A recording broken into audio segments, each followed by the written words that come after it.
El obispo Carmichael llegó a nuestra casa a las 4 de la madrugada con 3 sacerdotes, 2 monjas y un hombre que llevaba un maletín lleno de lo que solo puedo describir como instrumentos de guerra espiritual.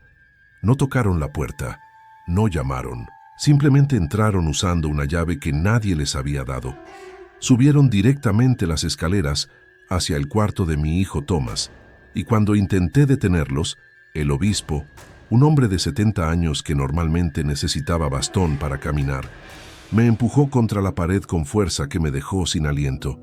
«Señor Matthews», dijo con voz que temblaba no de edad, sino de terror absoluto, «en 3 horas amanecerá, y cuando amanezca, ese cuarto debe estar ardiendo hasta los cimientos. No el cuarto, toda la estructura, las vigas, el aislamiento, cada centímetro de material que tocó lo que su hijo creó allí adentro. Porque si no lo hacemos, si permitimos que la luz del sol toque lo que está en esa habitación». Se detuvo, limpiándose sudor de la frente a pesar del frío de diciembre. «Entonces lo que está atrapado allí ya no estará atrapado, y Dios nos ayude a todos». Mi esposa, Margaret, estaba al pie de las escaleras, sosteniendo a nuestra hija de 4 años, Elizabeth, quien lloraba asustada por los extraños que habían invadido nuestra casa en medio de la noche. «¿Dónde está Thomas?», exigió Margaret, su voz elevándose con pánico maternal. «¿Qué le hicieron a mi hijo?». Una de las monjas, hermana Catherine, cuyo rostro estaba marcado con cicatrices de quemaduras que se extendían desde su sien izquierda hasta su mandíbula, bajó las escaleras lentamente, con expresión de compasión que de alguna manera era más aterradora que cualquier acusación. «Señora Matthews, su hijo está a salvo. Está en el sótano de la rectoría, bajo observación médica y espiritual. Pero lo que dejó en su habitación, lo que permitió que entrara, lo que alimentó durante semanas sin darse cuenta», sacudió su cabeza, haciendo la señal de la cruz. «Nunca debería haber existido en nuestro mundo. Y ahora debemos asegurarnos de que deje de existir antes de que sea demasiado tarde». Todo había comenzado 6 semanas atrás, cuando Thomas, nuestro brillante, curioso hijo de 10 años, regresó de la biblioteca del pueblo con un libro que había encontrado en la sección de donaciones sin catalogar. Un libro sin título en la portada, sin nombre de autor, solo páginas amarillentas llenas de diagramas extraños y texto en lo que parecía ser latín mezclado con símbolos que no pertenecían a ningún alfabeto que yo conociera. Thomas estaba fascinado. «Papá, mira», me había dicho esa noche, mostrándome una página llena de círculos concéntricos e inscripciones. «Creo que son instrucciones para construir algo, como un experimento científico, pero más espiritual. Debería haber tomado ese libro, debería haberlo quemado». Pero yo era un hombre de ciencia, un profesor de física en la universidad local, y veía el interés de Thomas en textos antiguos como curiosidad intelectual inofensiva. Qué ingenuo había sido. Durante las siguientes semanas, Thomas pasó cada momento libre en su habitación, trabajando en su proyecto, como lo llamaba. Escuchábamos ruidos extraños, raspados, susurros, ocasionalmente lo que sonaba como cánticos en voces que eran demasiado profundas para un niño de 10 años. Pero cuando le preguntábamos, simplemente sonreía y decía que estaba practicando pronunciaciones para su proyecto de historia. La señora Henderson, nuestra vecina, mencionó que había visto luces extrañas emanando de la ventana de Thomas a altas horas de la noche, luces que pulsaban en patrones que le daban dolor de cabeza mirar. Y nuestro perro, Max, que había dormido a los pies de la cama de Thomas desde que era cachorro, se negaba a subir las escaleras. Se sentaba en el primer escalón, gimiendo lastimeramente, con el pelaje erizado. La noche del 10 de diciembre fue cuando todo se derrumbó. Margaret subió a las 10 de la noche para decirle a Thomas que apagara las luces y durmiera. 5 minutos después, escuché su grito, no de dolor sino de horror puro y absoluto. Corrí escaleras arriba y encontré a Margaret en el pasillo, pálida como un fantasma, temblando, incapaz de hablar. Solo señalaba la puerta cerrada del cuarto de Thomas. «¿Qué pasa?», pregunté, tomándola por los hombros. «¿Está Thomas bien?». Ella finalmente encontró su voz, apenas un susurro. «No abras esa puerta. Por favor, Daniel, no abras esa puerta. Lo que vi allí, No es de Dios, no es de este mundo. Y Thomas, sus ojos se llenaron de lágrimas. Thomas estaba sonriendo. Estaba parado en el centro de todo eso y estaba sonriendo como si hubiera logrado algo maravilloso. Por supuesto que abrí la puerta. Era mi hijo, y lo que vi en esa habitación, lo que Thomas había creado usando nada más que su propio entusiasmo infantil, ese maldito libro y algo que debería haber permanecido dormido en los espacios oscuros donde habita, me hizo entender inmediatamente por qué el obispo Carmichael había venido con órdenes de quemar todo hasta las cenizas, porque en el centro del cuarto de mi hijo, flotando 3 pies sobre el suelo, había una abertura, no una puerta, no una ventana, sino un desgarro en la realidad misma, y a través de ese desgarro podía ver cosas que se movían en formas que la geometría euclidiana no podía describir, cosas que observaban con lo que podrían haber sido ojos, pero que existían en demasiadas dimensiones para que mi cerebro las procesara correctamente. Y Thomas, mi dulce niño que había construido cohetes modelo y coleccionado insectos, estaba parado frente a este horror con los brazos extendidos como en bienvenida, diciendo: «Papá, lo logré. Abrí la puerta. Ahora podemos aprender de ellos. Podemos ver todo lo que han estado escondiendo de la humanidad». El obispo tenía razón. Esta habitación debía arder. Y tenía que arder antes del amanecer, porque algo en mi instinto más primitivo sabía que si la luz del sol tocaba esa abertura, si la energía de nuestra estrella interactuaba con lo que fuera que Thomas había invocado, entonces la pequeña grieta que había abierto se convertiría en un abismo que tragaría mucho más que solo nuestra familia. Mi nombre es Daniel Matthews. Tengo 42 años y soy profesor de física en la Universidad de Miskatonic en Arkham, Massachusetts. Durante 20 años he enseñado a estudiantes sobre las leyes inmutables del universo, gravedad, termodinámica, electromagnetismo, leyes que creía eran absolutas e inquebrantables. Nunca fui un hombre religioso. Asistía a misa ocasionalmente por respeto a Margaret, quien fue criada católica, pero para mí la religión era metáfora, tradición, nada más. Creía que el universo operaba según principios racionales, que podían ser medidos, probados, comprendidos. Y luego, mi hijo de 10 años abrió una puerta a algo que destrozó cada suposición que había hecho sobre la naturaleza de la realidad. Y aprendí que hay cosas en este universo, o más allá de él, que la ciencia no puede explicar y que la religión apenas puede contener. Escribo esto el 17 de diciembre de 1923, 3 días después de que la iglesia quemara el cuarto de Thomas. Todavía puedo oler el humo en mi ropa, en mi cabello, impregnado en cada fibra de mi ser.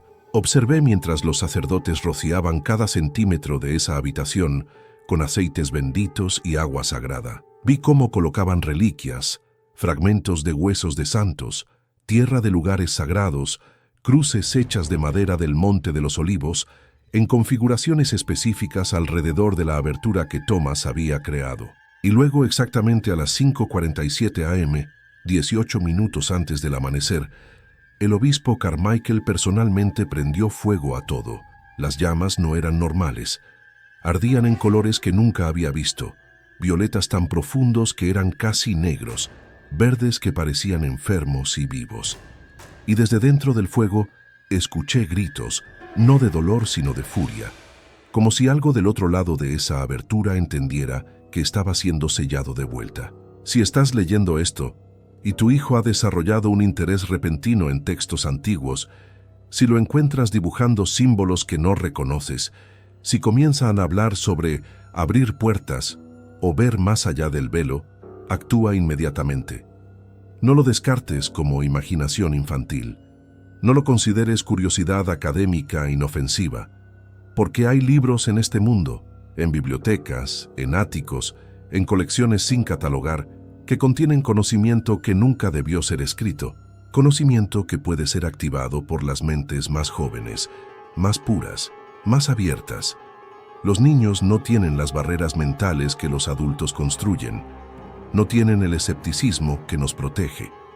Y si encuentran las instrucciones correctas, si siguen los pasos correctos, pueden abrir grietas en la realidad que ni la ciencia ni la religión están completamente equipadas para cerrar. Thomas está vivo. Está en un monasterio a 150 kilómetros de aquí, bajo cuidado constante de monjes que se especializan en lo que la Iglesia llama contaminación dimensional. El obispo Carmichael me explicó que mi hijo no hizo nada malo intencionalmente. Simplemente encontró un manual, escrito por algún loco medieval, o tal vez por algo pretendiendo ser humano, y lo siguió con la dedicación y entusiasmo que solo un niño de 10 años brillante puede reunir. Thomas no entendía que estaba literalmente rasgando un agujero en la tela del espacio-tiempo. Pensó que estaba realizando un experimento avanzado, una combinación de geometría sagrada y resonancia vibratoria que, según el libro, permitiría comunión con inteligencias superiores. Y técnicamente lo logró. Las inteligencias al otro lado de esa abertura eran superiores, solo que no eran benevolentes, no eran salvadoras, eran hambrientas. Esta es la historia de cómo mi hijo casi destruyó nuestro pueblo por accidente. De cómo la Iglesia Católica, una institución que siempre vi como supersticiosa y atrasada, resultó ser la única organización en la Tierra con protocolos para lidiar con brechas interdimensionales. De cómo observé mi hogar arder mientras sacerdotes cantaban en latín y los bomberos, advertidos de mantenerse alejados, observaban desde una distancia segura, sin entender completamente, pero respetando la autoridad del obispo. Y de cómo 3 días después todavía puedo sentir algo presionando contra los bordes de nuestra realidad, como dedos empujando contra una membrana delgada, buscando otra forma de entrar. Porque el fuego selló la abertura, pero no destruyó el conocimiento. El libro que Thomas usó todavía existe, en algún lugar, esperando al siguiente niño curioso que lo encuentre. Y eso me mantiene despierto cada noche, preguntándome, ¿cuántas otras aberturas existen en el mundo? ¿Y cuántas se abrieron antes de que alguien supiera cómo cerrarlas? Todo comenzó de manera tan inocente que todavía me duele pensar en ello. Era un sábado por la tarde, el 27 de octubre de 1923, y Thomas había pedido permiso para caminar hasta la biblioteca del pueblo. Era un niño responsable, maduro para sus 10 años, un estudiante excelente que devoraba libros sobre astronomía, biología, matemáticas, cualquier cosa que pudiera satisfacer su curiosidad insaciable sobre cómo funcionaba el mundo. Margaret y yo nunca dudamos en dejarlo ir solo. Arkham era un pueblo pequeño, seguro, donde todos conocían a todos. ¿Qué podría salir mal? Regresó 3 horas después con una mochila abultada y una expresión de emoción apenas contenida. «Papá, encontré algo increíble», anunció, vaciando su mochila en la mesa del comedor. Junto con los libros habituales sobre ciencia, había uno que inmediatamente me pareció fuera de lugar. El libro no tenía título en la portada. La cubierta era de cuero oscuro, tan desgastado que era casi negro, con manchas que podrían haber sido agua o algo menos inocente. No había marcas de biblioteca, ninguna etiqueta de clasificación Dewey, nada que indicara que pertenecía a una colección oficial. «¿De dónde sacaste esto?», pregunté, hojeando páginas que crujían con edad. El texto era denso, escrito a mano en lo que parecía ser latín medieval, pero intercalado con símbolos que no reconocí, círculos dentro de círculos, triángulos superpuestos en ángulos imposibles, inscripciones en alfabetos que podrían haber sido hebreo o griego, pero que estaban ligeramente equivocados. Thomas explicó que lo había encontrado en una caja de donaciones recientes que la señora Whitmore, la bibliotecaria, aún no había catalogado. Dijo que podía llevarlo prestado mientras lo procesaba oficialmente. «¿No es fascinante, papá? Creo que es un grimorio, como los que usaban los alquimistas medievales. Debería haberlo confiscado. Debería haber reconocido las señales de advertencia. Un libro sin procedencia clara, con contenido que parecía diseñado para perturbar más que para iluminar. Pero yo era un académico. Veía todos los textos antiguos como artefactos históricos valiosos. «Está bien», dije, devolviéndole el libro, «pero ten cuidado con él. Es obviamente muy antiguo. Y Thomas, si encuentras algo que no entiendes, pregúntame antes de intentar cualquier experimento. ¿De acuerdo?» Él asintió entusiastamente, agarró el libro y subió corriendo a su habitación. Esa fue mi primera oportunidad de prevenir todo lo que siguió, y la dejé pasar sin pensarlo 2 veces. Durante la primera semana, no noté nada particularmente alarmante. Thomas pasaba más tiempo en su habitación de lo usual, pero eso no era inusual cuando estaba absorto en un nuevo proyecto.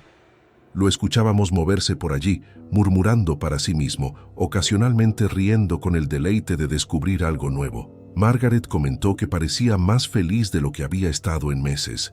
Tal vez encontró su vocación, dijo ella mientras preparábamos la cena una noche. Tal vez será historiador o arqueólogo en lugar de físico como tú. La idea nos agradaba. Un hijo siguiendo una pasión intelectual, sin importar en qué dirección lo llevara. Qué padres tontos y confiados habíamos sido. La segunda semana fue cuando comenzaron las pequeñas anomalías. Nuestro gato, Sombra, que normalmente dormía en la cama de Thomas, se negaba a entrar en su habitación. Se quedaba en el pasillo maullando lastimeramente, con el pelaje erizado como si enfrentara una amenaza invisible. Max, nuestro Golden Retriever, desarrolló un pavor similar. Cuando lo llamábamos escaleras arriba para la hora de dormir, se detenía al pie de las escaleras gimiendo, mirando hacia el segundo piso con lo que solo puedo describir como terror animal puro. Tal vez Thomas tiene algún nuevo olor químico en su habitación, sugirió Margaret. Ya sabes cómo los animales son sensibles a cosas que nosotros no podemos detectar. Era una explicación racional. Quería creerla, pero profundamente algo no se sentía bien. La señora Henderson, nuestra vecina del lado, mencionó algo extraño el domingo siguiente después de la misa. Daniel, Margaret, no quiero alarmarlos, pero he estado viendo luces raras en la ventana de Thomas por las noches. No luz de lámpara regular. Algo que pulsa, como un latido de corazón, pero en luz. Y los colores... Se estremeció. Colores que me dan dolor de cabeza cuando los miro demasiado tiempo. ¿Está Thomas bien? ¿No está jugando con productos químicos peligrosos o algo así? Le aseguramos que lo verificaríamos, pero internamente comencé a preocuparme. Esa noche, después de que Thomas se durmió, entré silenciosamente en su habitación para investigar. Lo que vi me dejó momentáneamente sin palabras. Toda la habitación había sido reorganizada. Su cama estaba empujada contra una pared, creando un espacio abierto en el centro. Y en ese espacio, Thomas había dibujado con tiza en el suelo de madera. Círculos concéntricos llenos de símbolos, exactamente como los diagramas del libro. Pero no eran solo dibujos, eran precisos, medidos con exactitud matemática que habría impresionado a mis estudiantes universitarios de geometría. Y en puntos específicos alrededor de los círculos había colocado objetos, velas de diferentes colores, pequeños cuencos llenos de lo que parecía ser sal o arena, y fragmentos de papel con más símbolos escritos en la cuidadosa caligrafía de Thomas. El libro mismo estaba abierto en su escritorio, apoyado en un ángulo que sugería referencia frecuente. Tomé el libro, llevándolo a la luz de la luna que entraba por la ventana para examinarlo más de cerca. La página a la que estaba abierto tenía un diagrama que coincidía perfectamente con lo que Thomas había recreado en el suelo, y debajo del diagrama, en ese latín extraño entremezclado con símbolos desconocidos, había lo que parecían ser instrucciones. Mi latín era oxidado. Solo había tomado 2 años en la universidad, pero pude distinguir fragmentos. Apertura inter mundos, apertura entre mundos, vocatio intelligentiarum, llamado de inteligencias, porta ad infinitum, puerta al infinito. Sentí un escalofrío recorrer mi columna. Esto no era historia inofensiva. Esto era lo que la gente medieval habría llamado nigromancia, invocación, práctica oculta. Pero yo era un hombre de ciencia. No creía en magia. Así que cuando Thomas despertó y me encontró hojeando su libro, simplemente le pregunté con calma qué estaba haciendo. «Es un experimento, papá», explicó con entusiasmo, señalando los diagramas. El libro describe una forma de crear resonancia armónica, usando geometría sagrada y frecuencias de sonido específicas. La teoría es que si alineas correctamente ciertos patrones, puedes crear una interferencia en el campo electromagnético local. Y si la interferencia es lo suficientemente fuerte, sus ojos brillaban con emoción, podrías potencialmente detectar dimensiones más allá de nuestras tres espaciales habituales. ¿No es fascinante? Es como teoría de cuerdas, pero desarrollada por alquimistas medievales que no tenían nuestra terminología moderna. Su explicación era lo suficientemente científica para calmar mis preocupaciones. Tal vez el libro era una forma protocientífica extraña de explorar conceptos que la física moderna apenas estaba comenzando a formalizar. Einstein había publicado su teoría de la relatividad general solo 8 años atrás.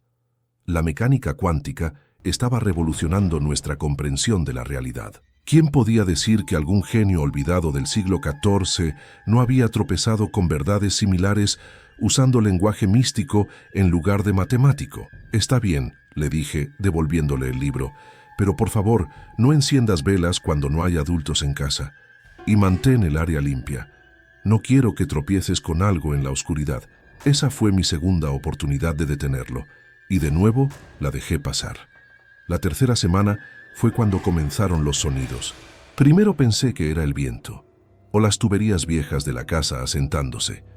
Pero los ruidos venían específicamente de la habitación de Thomas, usualmente alrededor de la medianoche. Susurros.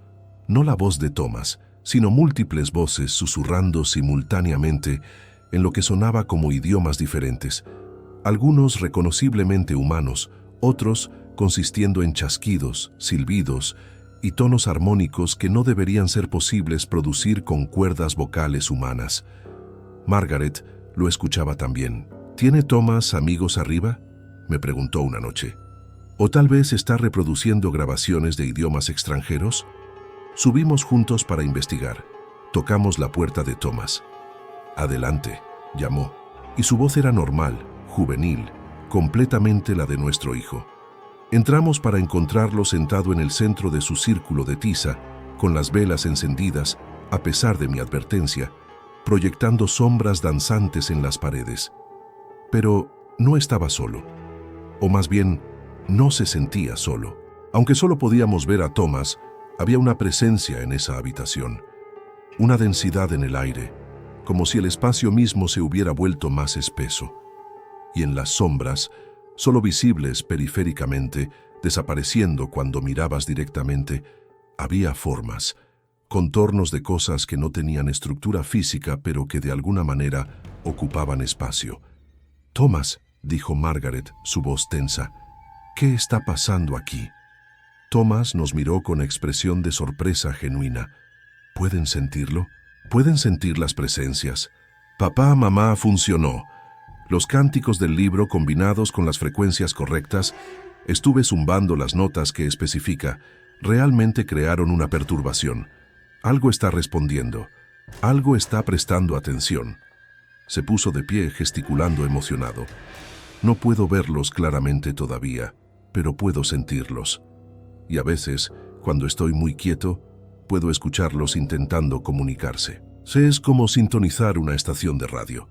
La mayor parte del tiempo es solo estática, pero ocasionalmente capto fragmentos de, no sé cómo llamarlo, información, conocimiento, cosas que no podría saber de otra manera. Su entusiasmo era genuino, sin pizca de miedo. Para Thomas, esto era descubrimiento científico. Para mí, observando esas sombras que no debían existir, sentí el primer verdadero temor. «Apaga esas velas ahora», ordené, usando mi voz de padre que no permitía argumentos. Thomas obedeció, aunque vi decepción en su rostro. Las sombras no desaparecieron inmediatamente cuando las llamas se extinguieron. Se demoraron como si fueran reacias a irse antes de finalmente disolverse en la oscuridad normal. Margaret y yo intercambiamos miradas en el pasillo después de cerrar la puerta de Thomas. «Mañana llamo al rector de la universidad», dije. «Tal vez el departamento de religión tenga algún experto en textos medievales que pueda examinar ese libro, verificar que sea seguro». Margaret asintió, pero vi en sus ojos el mismo miedo que sentía yo, porque ambos habíamos sentido esas presencias, y ambos sabíamos instintivamente que lo que Thomas había invocado no era producto de imaginación infantil o sugestión. era real y estaba interesado en nosotros. A la mañana siguiente, domingo, llevé el libro a la oficina del padre O'Brien en la Iglesia Católica de San Francisco Xavier. No era mi primera opción. Mi instinto académico me decía que debía consultar con colegas del Departamento de Estudios Religiosos de la universidad, pero algo sobre el libro me hacía sentir que necesitaba intervención más espiritual que académica. El padre O'Brien era un hombre de unos 60 años, educado en Roma, conocido por su extensa biblioteca personal de textos teológicos antiguos. Cuando le mostré el libro, su reacción fue inmediata y alarmante. Retrocedió físicamente, como si le hubiera mostrado una serpiente venenosa. «¿Dónde consiguió esto?», exigió, su voz temblando. «Señor Matthews, ¿dónde demonios consiguió un ejemplar del Clavis Abysi?» «¿El qué?», pregunté, desconcertado por su reacción violenta. El padre O'Brien no tocó el libro, simplemente lo señaló con mano temblorosa. «Clavis Abysi, la llave del abismo, es uno de los textos prohibidos. La Iglesia mantiene registros de aproximadamente una docena de copias conocidas, todas bajo llave en archivos del Vaticano. Supuestamente fue escrito en 1347 por un monje benedictino llamado Anselm de Parma, que afirmaba haber recibido el conocimiento directamente de ángeles que precedieron a la creación. La Iglesia lo declaró herético, quemó a Anselm en la hoguera y ordenó la destrucción de todas las copias. Se quitó los anteojos limpiándolos con manos que todavía temblaban. Pero copias sobrevivieron. Copias que de alguna manera eludieron la purga, y cada vez que aparece una, desastre sigue. Su hijo ha estado usando esto. Ha estado siguiendo las instrucciones. Le conté todo, sobre los diagramas de Thomas, los cánticos, las presencias que Margaret y yo habíamos sentido. El padre O'Brien se puso más pálido con cada detalle. Cuando terminé, se sentó pesadamente, hundiendo su rostro en sus manos. «Dios misericordioso, ¿qué tan lejos ha progresado? Ha completado el círculo primario. Ha recitado las invocaciones del tercer nivel». No sabía qué significaba nada de eso, pero describí lo que había visto. Los círculos concéntricos, las velas de colores, los susurros nocturnos. El padre asintió sombrío. «Segunda etapa, tal vez principio de la tercera, lo que significa que su hijo ha abierto una grieta. Pequeña todavía, apenas detectable, pero creciendo cada día que continúa el trabajo. Señor Matthews, necesito que entienda la gravedad de esto». Se inclinó hacia adelante, su intensidad casi física. El Clavis Abysi no es un grimorio ordinario. No invoca demonios o espíritus, invoca algo peor, algo anterior. ¿Anterior a qué?, pregunté, aunque parte de mí no quería saber la respuesta. El padre O'Brien se levantó, caminando hacia su librería, extrayendo un volumen polvoriento en latín. «Hay teologías, Sir Matthews, que la Iglesia oficial no reconoce públicamente. Teorías sobre lo que existía antes de la creación, antes de hágase la luz, el vacío primordial, el abismo. Y dentro de ese abismo, según estas herejías, habitan inteligencias, seres de antimateria, de entropía pura, que existieron antes del orden, antes de las leyes físicas, antes de Dios mismo impuso estructura en el caos». Abrió el libro a una página marcada. El Clavis Abysi proporciona instrucciones precisas para abrir puertas a ese abismo, para permitir que esas inteligencias perciban nuestra realidad ordenada. Y si la puerta se abre lo suficiente para permitirles entrar. Sentí como si el suelo se moviera bajo mis pies. Está diciendo que mi hijo accidentalmente está abriendo un portal al infierno. El padre sacudió su cabeza. No al infierno. El infierno es parte de la cosmología cristiana, parte de la creación de Dios. Esto es diferente. Esto es anterior al infierno, anterior al cielo, anterior a todo. Y señor Matthews, si su hijo completa el ritual, si alcanza la séptima etapa descrita en el Clavis, entonces la grieta se volverá permanente. Una brecha estable entre nuestra realidad y el abismo. Y a través de esa brecha, se detuvo, como si las palabras fueran demasiado terribles para pronunciar. A través de esa brecha cosas vendrán, cosas que no deberían existir en un universo con leyes físicas. y su mera presencia comenzará a deshacer esas leyes. La entropía se acelerará, el orden colapsará, primero en su casa, luego en su vecindario, eventualmente expandiéndose como cáncer hasta que no quede nada excepto caos primordial. Dejé la oficina del padre O'Brien con instrucciones de no permitir que Thomas continuara el trabajo, de confiscar todos los materiales relacionados con el ritual y de esperar mientras el padre contactaba a autoridades superiores en la arquidiócesis. Este asunto está más allá de mi capacidad, admitió. Necesitamos especialistas, personas que han lidiado con el clavis abysi antes. Tomarán un día, tal vez dos, para llegar aquí desde Boston. Mientras tanto, mantenga a su hijo alejado de esa habitación. Por favor, señor Matthews, por el amor de Dios, no lo deje completar otra etapa. Conduje a casa con el libro en el asiento del pasajero, ahora muy consciente de su peso, no solo físico, sino metafísico. Esto era conocimiento que nunca debió ser escrito, y Thomas, con su brillante mente de 10 años, lo había estado siguiendo como si fuera un proyecto de feria de ciencias. Cuando llegué a casa, encontré a Margaret en la cocina, pálida y temblando. «Daniel, algo está mal con Elizabeth». Nuestra hija de 4 años estaba sentada en el suelo de la sala, dibujando con crayones, pero lo que dibujaba hizo que mi sangre se helara. Círculos concéntricos llenos de símbolos, no tan precisos como los de Thomas, no tan complejos, pero inconfundiblemente el mismo patrón. «¿Cuánto tiempo ha estado haciendo esto?», pregunté, arrodillándome junto a ella. Margaret se secó los ojos. «Toda la mañana». Le pregunté qué era y dijo que Tommy se lo enseñó. Dijo que Tommy le mostró las formas bonitas que hacen que los amigos invisibles vengan. Daniel, ella tiene 4 años. No debería poder dibujar con esta precisión. Y cuando le pedí que parara, su voz se quebró. Me miró con ojos que no eran los suyos, solo por un segundo, y dijo con una voz que sonaba como múltiples personas hablando a la vez: «La puerta se está abriendo. Todos podemos sentirla». Subí las escaleras de 2 en 2, con Margaret pisándome los talones. La puerta de Thomas estaba cerrada, pero podía ver luz filtrándose por debajo.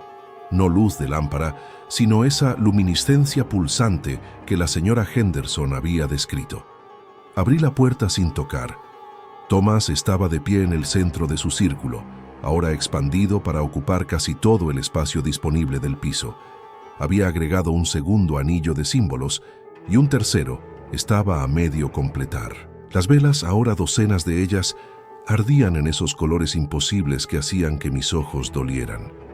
Y en el aire sobre el centro del círculo, apenas visible, había algo, una distorsión, como calor subiendo del asfalto en verano, pero más sustancial, más intencional. El aire mismo parecía estar rasgándose, creando una abertura a ningún lugar, o a un lugar que mis sentidos no estaban equipados para percibir. «Thomas, detente», dije, intentando mantener mi voz calmada. «Detente ahora mismo». Thomas se giró hacia mí, y sus ojos, Dios, sus ojos, brillaban con esa misma luminiscencia que las velas. «Papá, ¿no es increíble? Estoy en la 5ª etapa. Solo 2 más, y la puerta estará completamente abierta. Podremos verlos claramente, hablar con ellos, aprender de ellos». Dio un paso hacia mí y pude ver que no estaba completamente presente. Parte de él, tal vez la mayor parte de él, estaba en otro lugar. «Los conocimientos que han compartido ya, papá. Nuestra física es tan limitada. Pensamos en 3 dimensiones espaciales y una temporal, pero hay al menos 11, y ellos existen en todas simultáneamente. Pueden mostrarnos cómo percibir esas dimensiones, cómo movernos a través de ellas. Seremos como dioses». «No eres tú hablando», grité agarrándolo por los hombros. «Eres mi hijo, Thomas Matthews. Tienes 10 años. Coleccionas estampillas. Tu comida favorita son los panqueques de arándanos de tu madre. Lo que sea que esas cosas te estén diciendo, no son tus amigos, no son tus maestros. Están usando tu curiosidad, tu inteligencia, para abrirse paso a nuestro mundo». Thomas me miró con expresión de lástima. «Oh, papá, eres un científico. Pensé que entenderías. El progreso siempre requiere riesgo». Galileo fue perseguido por decir que la Tierra giraba alrededor del Sol. Darwin fue ridiculizado por la evolución. Y ahora yo estoy siendo el primero en hacer contacto real con inteligencias de dimensiones superiores. Y tú quieres detenerme porque tienes miedo. Se liberó de mi agarre con fuerza sorprendente. No voy a parar. Estoy demasiado cerca. Margaret entró en la habitación y jadeó al ver la distorsión creciente sobre el círculo. Daniel, ¿qué es eso? Antes de que pudiera responder, Elizabeth apareció en el umbral, todavía sosteniendo sus crayones, su pequeño rostro extrañamente sereno. Es la puerta, mamá. Tommy la está abriendo para que nuestros nuevos amigos puedan visitarnos. Y mientras hablaba, su voz comenzó a tener esa calidad armónica, múltiples tonos superpuestos, como un coro cantando en diferentes idiomas simultáneamente. Margaret la levantó, alejándola de la habitación, pero pude ver el terror en su rostro. Lo que sea que Thomas había iniciado, estaba infectando a nuestra hija también. La influencia se estaba extendiendo. Tomé cada vela, apagándolas por la fuerza mientras Thomas protestaba. «No, papá, no, necesito mantenerlas encendidas. Las frecuencias de la luz son parte del ritual». Pero lo ignoré extinguiendo cada llama hasta que la habitación quedó a oscuras, excepto por la luz normal del día que entraba por la ventana. La distorsión sobre el círculo vaciló, se debilitó, pero no desapareció completamente. Se quedó allí, pulsando débilmente, como una herida en la realidad que se negaba a cerrarse. Thomas se desplomó en el suelo, sollozando, no con tristeza, sino con frustración. Arruinaste todo, estaba tan cerca. Ahora tendré que comenzar la quinta etapa de nuevo. Sus palabras me helaron, porque incluso con las velas apagadas, incluso con mi intervención, la puerta permanecía parcialmente abierta, y Thomas todavía estaba determinado a abrirla más. Esa noche, después de encerrar el clavis abisi en el sótano y físicamente bloquear la puerta de la habitación de Thomas desde afuera, algo que me partió el corazón hacer, Margaret y yo nos sentamos en la cocina bebiendo café que se enfriaba sin tocarlo. «¿Qué hacemos?», susurró ella. «Es nuestro hijo. No podemos simplemente... ¿qué? ¿Encerrarlo? ¿Enviarlo lejos?». No tenía respuestas, pero sabía que el padre O'Brien había dicho que los especialistas llegarían pronto. Gente que entendía el clavis abisi, que sabía cómo cerrar puertas que nunca debieron abrirse. Solo necesitábamos mantener a Thomas contenido hasta entonces. Solo necesitábamos asegurarnos de que no completara otra etapa. Pero esa noche, alrededor de las 2 de la madrugada, me desperté con un sonido que haría que mi corazón se detuviera. Cánticos. No de la habitación de Thomas. Lo había encerrado, verificado el cerrojo 3 veces. Los cánticos venían de abajo, de la sala. Bajé corriendo las escaleras para encontrar a Elizabeth parada en el centro de un círculo que había dibujado con el contenido de su caja de crayones. No era tan preciso como el de Thomas. No era tan complejo, pero era funcional, y sobre su cabeza, esa misma distorsión comenzaba a formarse. Mi hija de 4 años, con vocabulario limitado a palabras simples, estaba cantando en idiomas que nunca había escuchado. Y mientras cantaba, sus ojos brillaban con esa luz enfermiza. La puerta que Thomas había comenzado a abrir no requería que él la completara. Había infectado a Elizabeth, y a través de ella continuaría abriéndose, porque esa es la naturaleza del clavis abisi, aprendería más tarde. Una vez que el proceso comienza, se propaga, se replica, se niega a ser detenido. Levanté a Elizabeth, interrumpiendo su canto, y ella gritó, no con voz de niña asustada, sino con furia de algo mucho más antiguo. «Déjame terminar, déjame abrir la puerta. Quieren entrar, tienen tanto que enseñarnos». Margaret apareció en las escaleras, su rostro un retrato de horror. Y en ese momento, ambos entendimos la terrible verdad. El padre O'Brien había dicho que los especialistas llegarían en 1 o 2 días, pero no teníamos 1 o 2 días. Lo que Thomas había iniciado estaba acelerándose, y si no actuábamos ahora, esta noche, nuestra familia completa se convertiría en conductos para algo que no debería existir en nuestro mundo ordenado. Necesitábamos ayuda. y la necesitábamos inmediatamente. Tomé el teléfono con manos temblorosas y llamé al padre O'Brien. Respondió al tercer timbre, su voz espesa de sueño. «Padre, jadee, necesita venir ahora y traiga a quien pueda, porque la puerta se está abriendo. Y no sé cuánto tiempo más podemos mantenerla cerrada». El padre O'Brien llegó en menos de una hora, conduciendo a una velocidad que habría sido imprudente en plena luz del día, mucho menos a las 3 de la madrugada en carreteras rurales de Massachusetts. Pero no venía solo. Lo acompañaban dos figuras que presentó brevemente. El padre Sebastián Torres, un jesuita de España que se especializaba en teología apofática y contención de anomalías dimensionales, y la hermana Mary Catherine, la monja con cicatrices de quemaduras que más tarde llegaría con el obispo.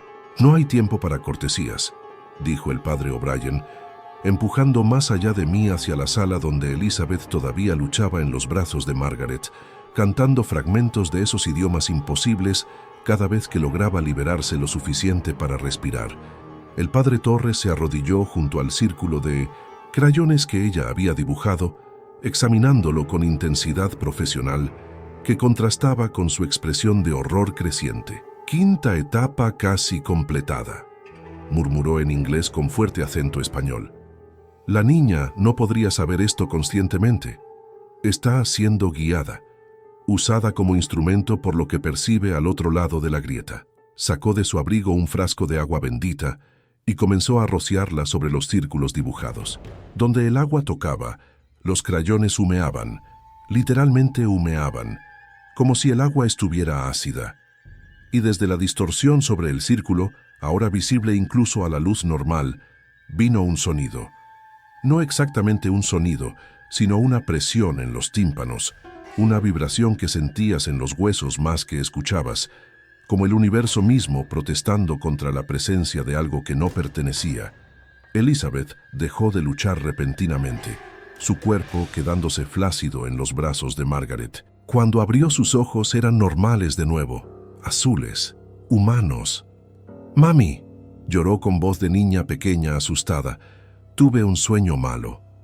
La hermana Catherine tomó a Elizabeth de Margaret, sosteniéndola con ternura maternal, que parecía incongruente con sus cicatrices intimidantes. «Está bien, pequeña, estás a salvo ahora». Pero mientras hablaba, vi cómo sus ojos escaneaban el rostro de Elizabeth, buscando señales de contaminación residual. «Padre Torres, necesitamos realizar la bendición de desvinculación ahora, antes de que las entidades puedan restablecer su agarre sobre ella». Torres asintió, extrayendo de su maletín objetos que parecían más adecuados para un quirófano que para un ritual religioso. Jeringas llenas de líquido claro, viales de aceite consagrado, una pequeña bolsa de seda que contenía lo que afirmó eran fragmentos de la verdadera cruz, autenticados por el Vaticano en 1847. Mientras trabajaban con Elizabeth en la sala, el padre O'Brien me llevó aparte. «Señor Matthews, necesito ver la habitación de su hijo. Necesito evaluar qué tan avanzada está realmente la abertura, porque si ha alcanzado la 6ª etapa, si está al borde de la 7ª, no terminó la oración, pero vi el miedo desnudo en sus ojos. Subimos las escaleras juntos hacia la habitación bloqueada de Thomas. Desde adentro podía escuchar a mi hijo hablando, no cantando, no recitando rituales, sino manteniendo una conversación, con algo. «Sí, entiendo. No, papá los asustó. Pero puedo continuar, solo necesito salir de esta habitación. ¿Pueden ayudarme con eso?» Un escalofrío me recorrió. Thomas estaba negociando con lo que sea que hubiera contactado, pidiéndoles ayuda para escapar de su confinamiento. Abrí la puerta lentamente. Thomas estaba sentado con las piernas cruzadas en el centro de su círculo, que ahora brillaba, los símbolos de tiza emitiendo esa misma luminiscencia enfermiza que las velas habían producido. No necesitaba velas más. La puerta se había vuelto autoalimentada, extrayendo energía de algún lugar, tal vez de Thomas mismo, y la distorsión sobre su cabeza ya no era apenas visible. Era prominente, tal vez un pie de diámetro, pulsando con colores que no tenían nombres en ningún idioma humano, y a través de ella podía ver cosas. formas, geometrías que se doblaban en direcciones que mis ojos no podían seguir sin que mi cerebro gritara en protesta. El padre O'Brien jadeó haciendo la señal de la cruz repetidamente. Sexta etapa. Dios misericordioso. Está en la sexta etapa. ¿Cuándo completó la quinta? Esta tarde, creo, dije, mi voz apenas funcionando. Después de que apagué sus velas, debe haber encontrado una manera de continuar sin ellas. Thomas se giró hacia nosotros, sonriendo con expresión beatífica que era más aterradora que cualquier máscara de horror. Hola, papá. Hola, padre O'Brien.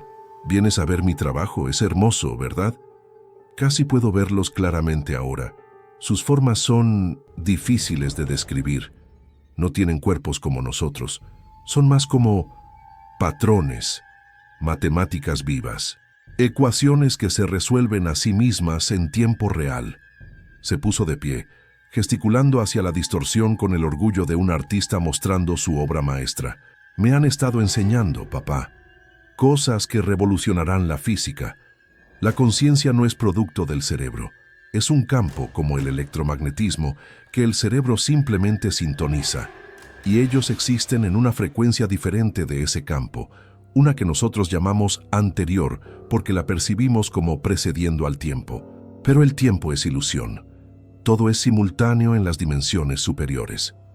El padre O'Brien me empujó fuera de la habitación, cerrando la puerta detrás de nosotros. No podemos dejarlo completar la séptima etapa. Si lo hace, la abertura se volverá permanente. Y señor Matthews vaciló, luchando claramente con lo que tenía que decir a continuación. Si se vuelve permanente, si esas entidades logran establecer presencia estable en nuestra realidad, entonces su hijo ya no será salvable. Se habrá convertido en parte de la puerta misma, un anclaje vivo, y la única forma de cerrar la puerta sería... Se detuvo, incapaz de decir las palabras. Pero entendí, la única forma de cerrar una puerta anclada en una persona viva sería eliminar el anclaje, matar a mi hijo. Eso no sucederá, dije con ferocidad que sorprendió incluso a mí. Debe haber otra forma, algún ritual, algún exorcismo. Esto no es posesión, interrumpió el padre. Los exorcismos expulsan entidades que han invadido un cuerpo, pero su hijo invitó a estas entidades, abrió voluntariamente la puerta. Eso crea un vínculo diferente, más fuerte, más fundamental. Bajamos las escaleras para encontrar que el padre Torres y la hermana Catherine habían completado su trabajo con Elizabeth. Nuestra hija dormía pacíficamente en el sofá, con respiración constante, sin rastro de esa luminiscencia antinatural en sus ojos. La niña está limpia, reportó Torres. La contaminación era superficial. Ella fue usada pero no vinculada, pero el niño miró hacia arriba, hacia donde el techo parecía pulsar débilmente con luz que emanaba de la habitación de Thomas. El niño está completamente entrelazado. Su conciencia está fusionándose con las entidades. Cada hora que pasa, se vuelve menos Thomas Matthews y más un nodo en su red. Margaret había estado en silencio durante todo esto, observando con expresión de shock traumatizado. Ahora finalmente habló, su voz quebrándose. ¿Están diciendo que mi hijo está... ¿qué? ¿Siendo poseído? ¿Transformado? ¿Y que podría ser necesario...? No pudo terminar la oración, pero todos sabíamos qué estaba preguntando. La hermana Catherine puso una mano gentil en su hombro. Señora Matthews, hay una opción. Una que no hemos intentado todavía porque requiere recursos que solo están disponibles en la sede arquidiocesana. Pero, dadas las circunstancias, miró al padre O'Brien, quien asintió sombrío. Necesitamos llamar al obispo Carmichael y necesitamos autorización para el protocolo de amanecer. ¿Qué es el protocolo de amanecer?, pregunté, aferrándome a cualquier esperanza. Torres fue quien respondió, su expresión grave. Es un ritual de último recurso, desarrollado en el siglo XIV, específicamente para casos de clavis abisi. La teoría es que las entidades del abismo son de antimateria, de entropía, de oscuridad primordial. Y la luz solar directa, no luz de lámparas o velas, sino luz de nuestra estrella, es antitética a su naturaleza. Es orden, creación, el opuesto exacto de lo que son. Hizo una pausa. El protocolo requiere que la habitación donde se ha abierto la puerta sea completamente sellada y luego expuesta a luz solar directa al amanecer. Pero no solo expuesta, la habitación debe ser purificada con fuego sagrado simultáneamente. El fuego consume la estructura física que ancla la puerta. La luz del sol disipa las entidades que intentan cruzar y juntos... Se encogió de hombros. Juntos cierran la abertura, permanentemente. ¿Y Thomas?, preguntó Margaret, lágrimas corriendo por su rostro. ¿Qué le pasa a Thomas cuando quemen su habitación a su alrededor? Nadie respondió inmediatamente. Finalmente, el padre O'Brien habló con voz pesada. Thomas no estará en la habitación. Lo sacaremos antes de que comience el ritual. Pero señora Matthews debe entender. Incluso si cerramos la puerta, incluso si detenemos las entidades, Thomas nunca será el mismo. Ha visto demasiado. Sabe demasiado. La parte de él que se fusionó con las entidades.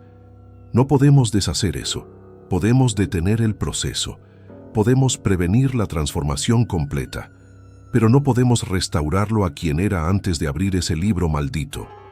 Miré el reloj. Eran las 4:30 de la madrugada. El amanecer llegaría alrededor de las 7:15, menos de 3 horas. ¿Qué tenemos que hacer?, pregunté, tomando la mano de Margaret. El padre O'Brien sacó su teléfono. Primero, llamo al obispo. Él traerá el equipo necesario. Aceites sagrados, reliquias de poder suficiente para contener una abertura de esta magnitud y personas entrenadas en ejecutar el protocolo de amanecer. Llegarán en aproximadamente 2 horas. Mientras tanto, miró a Torres y la hermana Catherine. Mientras tanto, necesitamos asegurarnos de que Thomas no complete la 7ª etapa, porque si lo hace antes de que lleguemos a quemar la habitación, entonces la puerta estará permanentemente abierta, y quemar la habitación no hará nada excepto liberar lo que está al otro lado. Pasamos las siguientes 2 horas en vigilia agonizante. Los 3 clérigos se turnaban para observar la puerta de la habitación de Thomas, monitoreando cualquier cambio en la luz que emanaba de debajo. Margaret sostenía a Elizabeth, quien seguía durmiendo pacíficamente, ajena a la pesadilla que se desarrollaba. Y yo me sentaba en la cocina, sosteniendo el clavis abisi que había recuperado del sótano, hojeando sus páginas y maldiciendo al monje loco que había escrito este conocimiento. En la 7ª etapa, la etapa final, había un diagrama que mostraba el círculo completado, y en el centro del círculo había dibujada una figura humana, pero la figura estaba cubierta de símbolos, como si estuviera siendo inscrita, transformada en parte del ritual mismo. Y debajo del diagrama, una nota en ese latín corrupto: el operador se convierte en la puerta, el anclaje se vuelve permanente, el abismo y el mundo se hacen uno. A las 6:30, escuchamos vehículos deteniéndose afuera. El obispo Carmichael había llegado con su contingente, y con ellos venían bidones de líquido que olía a queroseno mezclado con incienso. Cajas de velas que la hermana Catherine explicó eran velas del juicio, hechas con cera de abejas de colmenas en el monte Sinaí, consagradas en el lugar donde Moisés recibió los 10 mandamientos. Y algo que me hizo retroceder instintivamente: una caja de plomo que irradiaba un calor que no era temperatura sino algo más fundamental. Fragmento de la columna de fuego, dijo el obispo simplemente, la que guió a los israelitas por el desierto. Una de las pocas reliquias del Antiguo Testamento que sobrevivió hasta nuestro tiempo. Su poder sobre la oscuridad primordial es absoluto. El obispo subió personalmente a la habitación de Thomas, con los demás siguiéndolo. Yo permanecí abajo sosteniendo a Margaret mientras ella lloraba silenciosamente. Desde arriba escuché voces. El obispo hablando con Thomas, tratando de razonar con él. Luego un grito, luego el sonido de lucha, y finalmente el padre Torres descendiendo las escaleras cargando a Thomas, quien gritaba y luchaba con fuerza que no debería poseer un niño de 10 años. «Me están quitando, están cerrando la puerta». Casi estaba ahí, casi podía verlos completamente. Sus ojos brillaban con esa luz enfermiza, y cuando me miraba no veía reconocimiento, no veía a su padre, veía un obstáculo. El obispo bajó las escaleras más lentamente, su rostro marcado con sudor, y algo que podría haber sido lágrimas. Llevan al niño a la rectoría. Ahora, célenlo en el sótano con protecciones completas hasta que el ritual esté completo. Se giró hacia Margaret y hacia mí. Señor y señora Matthews tienen una hora para decirle adiós a su hogar, porque cuando termine el amanecer esta estructura, al menos el segundo piso, no existirá más. Será cenizas sagradas, y todo lo que contenía, todo lo que tocó la influencia del abismo, será purificado mediante el fuego. Miró hacia arriba, donde la luz ahora pulsaba tan brillante que iluminaba todo el pasillo del segundo piso. Y si no lo hacemos, si dudamos aunque sea un momento, entonces no será solo su hogar el que caiga, será Arkham, luego Massachusetts, eventualmente el mundo entero. Se llevaron a Thomas gritando en la parte trasera de un automóvil negro, con el padre Torres y la hermana Catherine flanqueándolo en el asiento trasero. Pude escuchar sus gritos incluso mientras el vehículo desaparecía en la oscuridad preamanecer. ¡Papá! ¡Mamá! ¡No dejen que hagan esto! Estaba tan cerca de entender todo. Pero la voz no era completamente la de Thomas.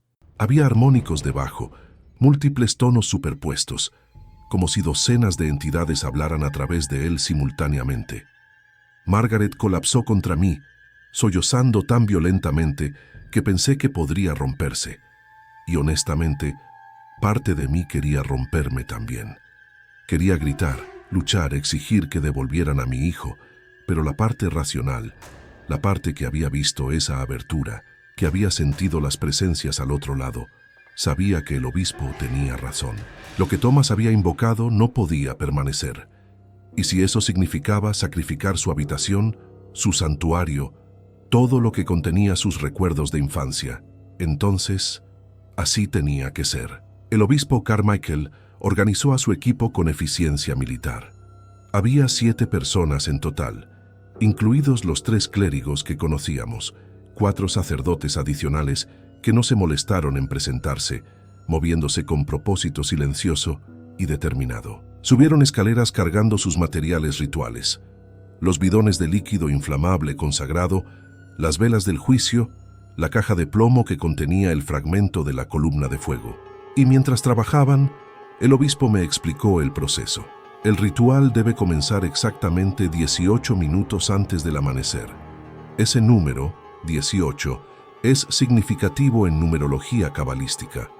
Representa vida, protección. Comenzamos sellando la habitación, tanto física como espiritualmente. Las puertas y ventanas son marcadas con sangre de cordero sacrificado en ceremonia kosher. Señaló a uno de los sacerdotes sin nombre que estaba usando un pincel para aplicar algo rojo oscuro al marco de la puerta. Luego, colocamos las reliquias en puntos específicos, continuó el obispo. El fragmento de la columna de fuego en el centro, directamente debajo de la abertura. Su presencia ya está debilitando la puerta. Puede verlo si observa cuidadosamente. La luz de la abertura parpadea, se vuelve inestable. Tenía razón. La luminiscencia pulsante que había sido constante ahora vacilaba, como una vela en viento fuerte. Las velas del juicio se colocan en configuración de 6 puntos alrededor del fragmento. 6 porque es el número del hombre, y estamos reafirmando el dominio humano sobre este espacio. Estamos declarando que esta habitación pertenece a nuestro mundo, no al abismo. Hizo una pausa, limpiándose sudor de su frente a pesar del frío. Y luego, cuando los primeros rayos del sol toquen el horizonte, encendemos todo. El fuego sagrado, combinado con la luz solar, crea una resonancia que las entidades del abismo no pueden tolerar. Son expulsadas, empujadas de vuelta, y la abertura colapsa. ¿Y si no funciona?, pregunté, aunque temía la respuesta. El obispo no endulzó la verdad. Si no funciona, si el ritual falla, entonces evacuamos Arkham. Establecemos un perímetro y esperamos instrucciones del Vaticano sobre medidas más extremas.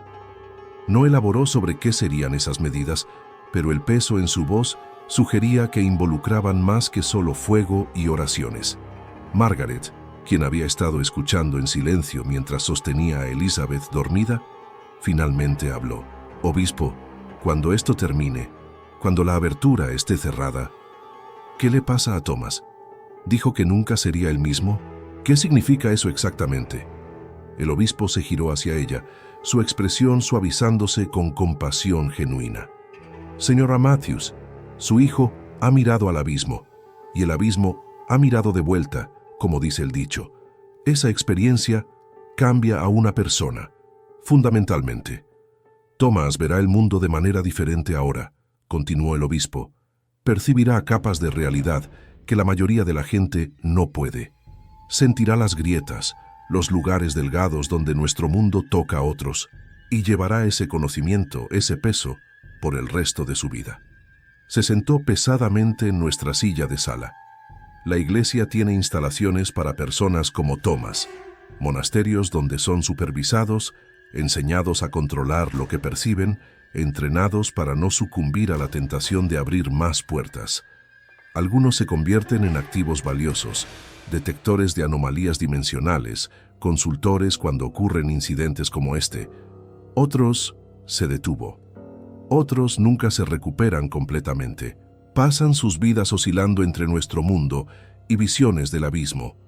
No están locos, precisamente. Simplemente existen en una realidad expandida que sus mentes no pueden procesar completamente. A las 6:57 a.m., el equipo completó sus preparativos. La habitación de Thomas estaba sellada. Las reliquias estaban en posición. Las velas estaban listas para ser encendidas. Solo quedaba una tarea. Los sacerdotes comenzaron a rociar el líquido inflamable consagrado sobre cada superficie: paredes, techo, piso, muebles. El olor era abrumador, una mezcla de queroseno, incienso y algo más. Algo que hacía que mi nariz picara y mis ojos lloraran. Esencia de mirra de los Reyes Magos, explicó uno de los sacerdotes sin nombre cuando me vio reaccionar. Mezclada con aceite de lámpara del Santo Sepulcro. Arde en formas que el fuego normal no puede. Purifica en lugar de simplemente destruir. Terminaron de empapar la habitación y descendieron las escaleras, dejando un rastro húmedo que conducía desde el segundo piso hasta el primer escalón. El obispo verificó su reloj. 7:04. 11 minutos hasta el amanecer. Tomen posiciones. Los sacerdotes se dispersaron, cada uno moviéndose hacia ubicaciones específicas alrededor del exterior de la casa. Margaret, Elizabeth y yo fuimos escoltados hacia el jardín, posicionados a una distancia segura donde podíamos observar, pero no ser atrapados si algo salía mal. Y mientras esperábamos en el frío de diciembre, observando cómo el cielo al este comenzaba a aclararse de negro a azul marino profundo, sentí algo, una presión, como si algo masivo estuviera empujando contra la realidad, tratando de abrirse paso antes de que la oportunidad se cerrara. «Pueden sentirlo también», dijo el obispo en voz baja, parado junto a mí. «Las entidades saben lo que está por venir. Están haciendo un último esfuerzo para estabilizar la abertura, para completar el cruce antes de que podamos detenerlos». Desde dentro de la casa escuché sonidos. No sonidos físicos, sino algo que reverberaba en mis huesos, en mis dientes, en el líquido de mi oído interno. Como si la casa misma estuviera gimiendo bajo tensión de fuerzas que no debería tener que soportar. Y las ventanas del segundo piso, las ventanas de la habitación de Thomas, comenzaron a brillar. No solo la luz pulsante que había visto antes, sino brillante, cegadora. Luz que no debería existir en ninguna longitud de onda que los ojos humanos pudieran detectar, pero que de alguna manera veía de todos modos. «Están empujando fuerte», murmuró el obispo. «Más fuerte de lo que esperaba. Esto es algo más que un intento de cruce rutinario. Están desesperados». Se giró hacia sus sacerdotes. «Prepárense. Si la abertura se expande más allá de la habitación antes de que podamos encender el fuego, podríamos perderlo todo». A las 7:13 a.m., 2 minutos antes del amanecer oficial, el cielo al este se teñó de oro pálido, y el obispo Carmichael gritó: «¡Ahora!». Los sacerdotes, cada uno en su posición, encendieron simultáneamente antorchas hechas de ramas de olivo empapadas en aceite sagrado, y las lanzaron hacia las ventanas. hacia la puerta principal, hacia cada punto de entrada donde el rastro de líquido inflamable esperaba. El fuego se extendió instantáneamente, no como el fuego normal se extiende gradualmente, sino todo a la vez, como si cada molécula del líquido consagrado se encendiera en perfecta sincronización. Las llamas no eran rojas o naranjas, eran blancas, dolorosamente blancas, y donde tocaban las paredes de la casa, donde consumían los materiales que habían sido expuestos a la influencia del abismo, ardían en esos colores imposibles, violetas, verdes, tonos que no tenían nombres. Desde dentro del infierno, escuché gritos. No gritos humanos. Estos eran sonidos que venían de gargantas que nunca evolucionaron para producir comunicación en nuestro rango de frecuencia. Eran matemáticas hechas audibles, ecuaciones resolviendo en agonía, conceptos abstractos experimentando algo que podría haber sido dolor si el dolor fuera aplicable a entidades de dimensiones superiores. Y mientras el fuego consumía la estructura del segundo piso, mientras las vigas se agrietaban y el techo comenzaba a colapsar, vi algo que haría que cada pesadilla futura contuviera su eco. La abertura, visible ahora incluso desde fuera de la casa, un rasgón en la realidad que flotaba donde había estado la habitación de Thomas, intentó expandirse. Como un último esfuerzo desesperado de autopreservación, intentó crecer más allá de la zona de fuego, extenderse hacia partes de la casa que aún no estaban ardiendo. Pero entonces, exactamente a las 7:15 a.m., el sol rompió el horizonte, y el primer rayo de luz solar directa tocó la abertura. La reacción fue instantánea y catastrófica. La luz ordinaria de nuestra estrella ordinaria, viajando a velocidad ordinaria, golpeó las entidades del abismo como un mazo golpeando vidrio. Pude verlas por un momento, realmente verlas, cuando la luz solar las forzó a manifestarse completamente en nuestro espectro de percepción. Y desearía no haberlo hecho, porque eran hermosas, terrible y completamente hermosas. Geometrías vivas que existían en más dimensiones de las que mi cerebro podía procesar, creando formas imposibles que dolían contemplar, pero que eran innegablemente magníficas en su compleja elegancia. Por una fracción de segundo, entendí por qué Thomas había estado tan fascinado, por qué había querido abrirles la puerta. Pero luego la luz solar las deshizo, las forzó de vuelta, las descompuso en componentes matemáticos abstractos que no podían mantener coherencia cuando eran expuestas a la radiación electromagnética de una estrella nacida en un universo que obedecía leyes diferentes a las del abismo del que venían. La abertura se cerró, no gradualmente sino de golpe, como una herida cerrándose bajo fuego cauterizante. Y cuando se cerró, algo más sucedió. La estructura misma de la habitación de Thomas, las vigas, las paredes, el techo que ya estaban colapsando, simplemente desapareció. No se quemó hasta cenizas. Desapareció, como si nunca hubiera existido, dejando un agujero perfectamente rectangular en el segundo piso de nuestra casa, abierto al cielo de la mañana, con los bordes sellados tan suavemente que parecían cortados con precisión quirúrgica. El obispo Carmichael dejó escapar un aliento que no sabía que había estado conteniendo. «Funcionó», susurró, su voz ronca de tensión. «Gracias a Dios funcionó».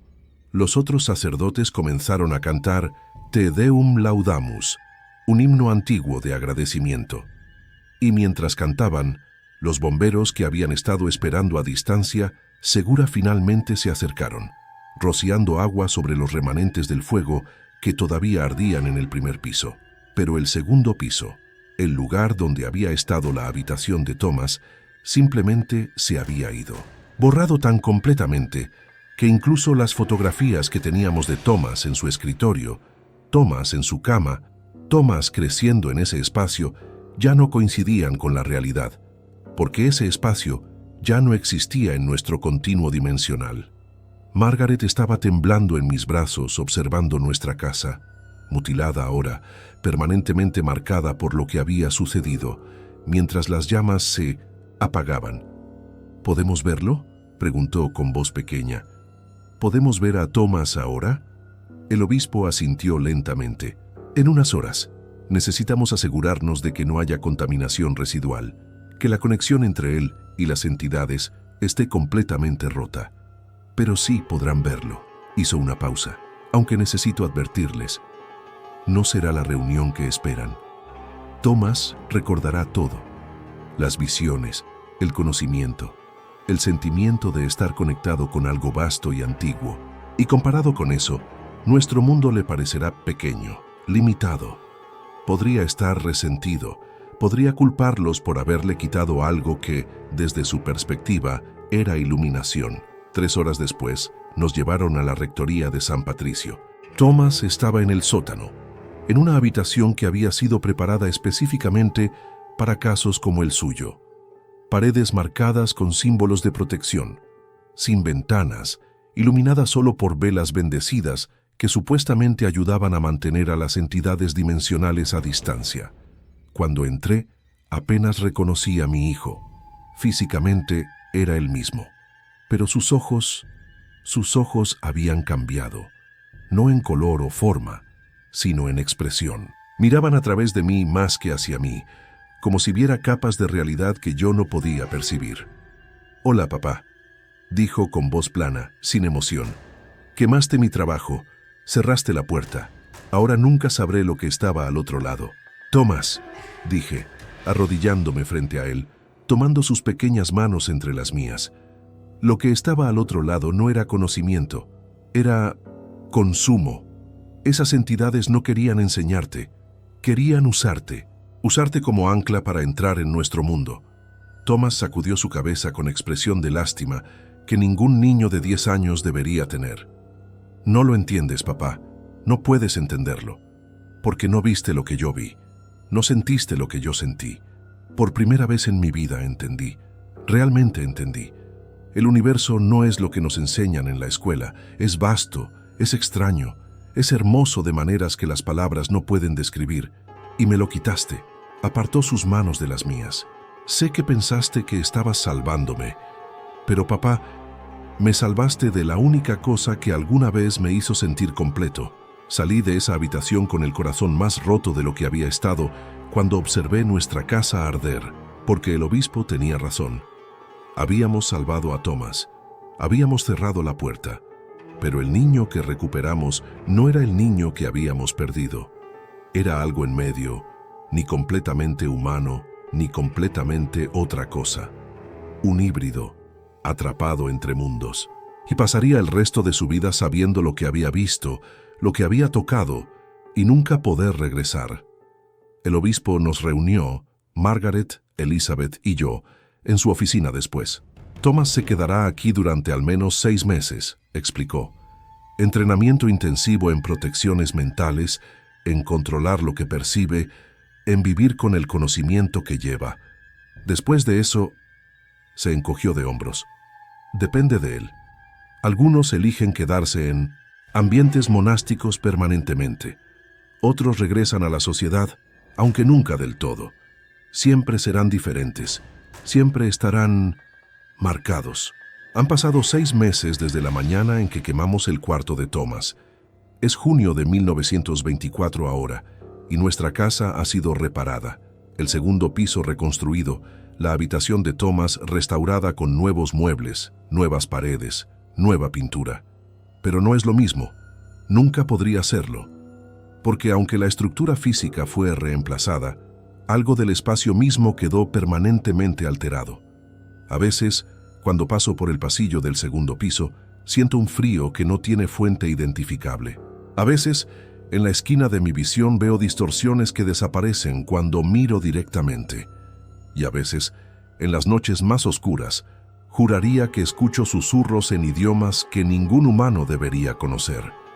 El obispo dice que son ecos dimensionales, residuos de lo que estuvo allí, que eventualmente se desvanecerán.